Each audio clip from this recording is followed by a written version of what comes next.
China has put missiles on islands in the South China Sea. China appears to have put missiles on some of its artificial islands. America sees a growing threat. An American admiral slipped a startling admission into testimony submitted to the Senate last month. After almost 5 years of dredging and fortifying reefs in the disputed Spratly Islands, lying between the Philippines, Malaysia and Vietnam, China is now capable of controlling the South China Sea in all scenarios short of war with the United States, reported the officer, Philip Davidson, who has been nominated by President Donald Trump to lead America's armed forces in the Pacific. Admiral Davidson described how once obscure rocks controlled by China now bristle with radar arrays and electronic warfare kit and are studded with aeroplane hangars and bunkers. He said the only things lacking on them were deployed forces, and noted a contradiction between building these bases and an assurance given by President Xi Jinping in 2015 that China had no intention of militarizing the South China Sea. Once occupied, said Admiral Davidson, China's outpost would be able to challenge America's presence in the region and easily overwhelm rival Asian claimants in those waters. In early May, leaked American intelligence added some fine detail to the Admiral's picture. CNBC, an American television channel, reported the apparent deployment of missiles on 3 Chinese-occupied features: Fiery Cross Reef, Mischief Reef and Subi Reef. It identified the weapons as YJ-12B anti-ship cruise missiles with a range of 295 nautical miles (545 kilometers) and HQ-9B surface-to-air missiles which could hit projectiles, planes and drones within 160 nautical miles. Asked about this, the White House press secretary, Sarah Sanders, said the Trump administration was well aware of China's militarization of the South China Sea and promised consequences. A Chinese foreign ministry spokesman said that necessary national defense facilities on reclaimed islands were within China's rights and did not amount to militarization. Time for a rethink until the final years of Barack Obama's presidency.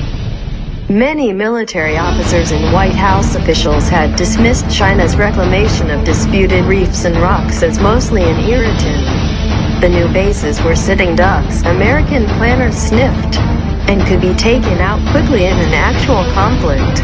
They are still highly vulnerable, says Andrew Erickson of the U.S. Naval War College. But China has no intention of starting a war with America, he says. Instead, China wants the upper hand in peacetime, or in crises that fall in the gray zone between peace and war. It wants to make clear to smaller, less powerful neighbors that they will pay a terrible price if they try to oppose China in the South China Sea, says Mr. Erickson. China also wants to raise the costs of future American interventions, hence its show of strength last month, which it described as the country's biggest naval parade since the Communist Party came to power in 1949. The first such review in the South China Sea. It involved more than 75 fighter planes, helicopters and bombers, as well as nearly 50 submarines and ships. The task of building up the strength of the People's Navy has never been so urgent, Mr. Xi, pictured at the scene, told 10,000 or so participating troops. The South China Sea is not yet lost, says Mr. Erickson. America has to date deterred China from developing the Scarborough Shoal, a disputed reef off the Philippines, the fortification of which would be a last piece of the puzzle. Nor has the Trump era seen blatant Chinese harassment of American ships legally in the area. Team Trump's talk of consequences for Chinese actions may be vague, but it is in line with a growing consensus among American generals, Republicans and Democrats in Congress, and a swelling number of business leaders. Every week seems to bring hearings on Capitol Hill or think tank conferences to debate how, not whether, America should push back against China. Sometimes their topic is China's hard power as displayed by its fast-growing military capability.